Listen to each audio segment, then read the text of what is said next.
मेरे लिए आंसू बहाकर तो देख, तेरे जीवन में आनंद के सागर न भर दूं तो कहना। मेरे लिए कुछ बनकर तो देख, तुझे कीमती न बना दूं तो कहना। मेरे मार्ग पर निकल कर तो देख, तुझे शांति दूत न बना दूं तो कहना। नमस्कार दोस्तों, आज मैं आपको गीता के 8वें अध्याय की कथा सुनाने जा रही हूँ। प्रेम से बोलिए कृष्ण भगवान की जय हो। भगवान श्री कृष्ण के वचन सुनकर अर्जुन ने पूछा, हे मधुसूदन, जिस ब्रह्म की आपने व्याख्या की है वह ब्रह्म क्या है, कर्म क्या है, आध्यात्म क्या है, अधिभूत किसे कहते हैं, अधिदेव क्या है, अधियज्ञ क्या है, अंत काल में प्राणी आपको कैसे जान पाते हैं। कृपया करके आप मुझे इन गूढ़ रहस्यों को समझाइए। अर्जुन के प्रश्नों के उत्तर देते हुए भगवान श्री कृष्ण बोले, हे अर्जुन, मैं सबसे अलग और अविनाशी हूँ, जिसका अभी भी और किसी भी काल में नाश नहीं होता। वही ब्रह्मा आनंद स्वरूप तथा नित्य परमात्मा है। प्राणी की आत्मा को अध्यात्म कहते हैं। प्राणियों में कामना का भाव जागृत करने वाले यज्ञ, दान और हवन आदि के लिए जो द्रव्य आदि का व्यय किया जाता है उसे ही कर्म रूप से जाना जाता है। मैं पंचभूत तत्व जल, तेज, वायु, पृथ्वी और आकाश का अविनाशी करता हूँ, इसलिए मेरा नाम अधिभूत है। प्राणियों के साथ जो होनी अनहोनी होती है उसका भी प्रभु और ठाकुर मैं ही हूँ। यही कारण है कि मेरा नाम अद्वैत है। हे कौन्तेय, प्राणियों की देह में मैं ही अधियज्ञ रूप से जाना जाता हूँ। इस प्रकार जो प्राणी अंत समय में मेरा स्मरण करके देह का अवसान करता है वही मेरे स्वरूप को पाकर मेरे दिव्य धाम को जाता है, इसमें संशय नहीं है। हे अर्जुन,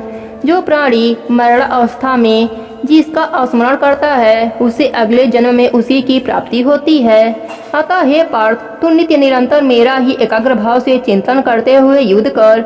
जिसकी मुझ में आस्था होती है वह मुझे ही प्राप्त होता है। यदि प्राणी अंतिम समय भी माया का ही चिंतन करता है तो वह अगले जन्म में भी माया से ही रमण करता हुआ इस योनि से उस योनि में भटकता रहता है। जिसने भी देह धारी है उन सब में न तो किसी की देह की मेरी जैसी सुंदर है, न ही किसी में मेरे समान बल है। मेरे जितने भी अवतार हैं उन सब में मेरा यह अवतार सर्वश्रेष्ठ है। हे पार्थ, श्वास गति का क्रम कब टूट जाए इसे ध्यान में रखकर प्राणी को मुझ दिव्य पुरुष और प्रकाश रूप का नित्य स्मरण करना चाहिए। जो प्राणी इस प्रकार मेरा स्मरण करता है और मुझ सर्वव्यापक अनादि अंतर्यामी भास्कर समान तथा सच्चिदानंद स्वरूप में जानकर मेरा ही चिंतन करता है वही मोक्ष को प्राप्त होता है। वेद विज्ञ जिस परम पुरुष तत्व को प्रणव रूप से संबोधित करते हैं, निष्काम कर्मयोगी जिसमें समाहित होते हैं और ब्रह्मचर्य का पालन करते हुए जिस परम पद को प्राप्त होते हैं वह मैं तुझे बताता हूँ। हे पार्थ, जो प्राणी इंद्रियों को उनके विषयों से विमुख करके चित्त को हृदय में एकाग्र करके तथा निज सुखों को मस्तक में स्थिर करके योग साधना द्वारा प्राणाक्षर को ध्वनित करता हुआ अपने देह का परित्याग करता है वह संसार के हर बंधन से मुक्त हो जाता है। हे अर्जुन, जो प्राणी नित्य निरंतर मेरा ही चिंतन करता है उसके लिए मैं सदैव सर्वत्र उपस्थित रहता हूँ। अर्थात ऐसा प्राणी मुझे बड़ी सरलता से प्राप्त कर लेता है और मरणोपरांत पुनः देह धारण नहीं करता। हे कुंती पुत्र, ब्रह्मलोक से मृत्युलोक और अन्य लोकों में प्राणियों का पुनरागमन होता रहता है, लेकिन जो मेरा भक्त मेरे परम धाम को चला जाता है उसका पुनर्जन्म नहीं होता, वह जीवन मरण से मुक्त हो जाता है। हे कुंती नंदन, मैं काल से आबद्ध नहीं हूँ, इसलिए मेरा वह धाम भी काल से आबद्ध नहीं है, लेकिन ब्रह्म आदि अन्य जितने भी लोग हैं वे सब काल के आबद्ध हैं। हे अर्जुन, अब यह सुन कि जिन लोगों ने मेरा महात्म्य सुना है उनकी क्या गति है। सतयुग, द्वापर, त्रेता व कलयुग, यह चारों युग सहस्त्र बार बीत चुके होते हैं, तब ब्रह्मा का एक दिन होता है। इसी प्रकार इन चारों युगों के सहस्त्र बार बीतने पर ब्रह्मा की एक रात्रि होती है। अब मैं तुझे इन युगों की मर्यादा बताता हूँ। सहस्त्र लाख 250 वर्षों का सतयुग, 12,96,000 वर्षों का त्रेता युग, 8,64,000 वर्षों का द्वापर युग, 4,32,000 वर्षों का कलयुग है। यह चारों युग 43,20,000 वर्ष के होते हैं। जिन प्राणियों ने मेरी कीर्ति को परम अविनाशी जाना है अब उनके बारे में सुन। यह चारों युग जब सहस्त्र बार बीत जाएं, तब ब्रह्मा का एक दिन होता है। अपनी आयु भोग कर ब्रह्मा भी नष्ट हो जाता है और मनुष्य भी मर जाता है, इसलिए जो नाशवान है वह एक समान है। अब मैं तुझे उन मार्गों के बारे में बताता हूँ जिन पर चलने वाला प्राणी कभी लौटकर नहीं आता।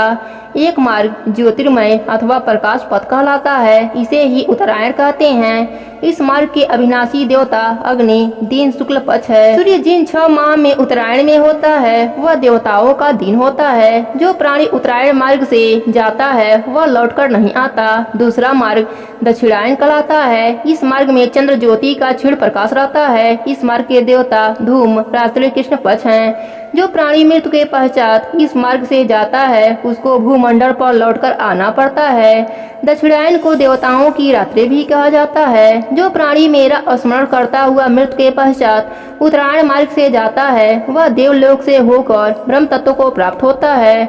जो प्राणी मन में फल की इच्छा रखते हुए मुझे स्मरण करता है तथा शुभ कर्म करता है वह दक्षिणायन मार्ग से चंद्र ज्योति के प्रकाश से होकर स्वर्गलोक में जाता है। वह दिव्य कर्मों का फल भोग कर पुनः भूमंडल पर लौट आता है, क्योंकि शुक्ल पक्ष व कृष्ण पक्ष समांतर मार्ग है। जो योगनिष्ठ प्राणी तत्वतः इन मार्गों को जानता है वह निष्काम भाव से भक्ति करता है। वह आडंबरों व काम भाव से सर्वथा दूर रहता है। इसलिए हे पार्थ, तू निरंतर समभाव की भावना मन में रखते हुए मेरा स्मरण कर, क्योंकि जो प्राणी तत्व मुझे जान लेता है वह वेद पठन यज्ञ तप दान आदि से प्राप्त पुण्य फलों की कामना कभी नहीं करता।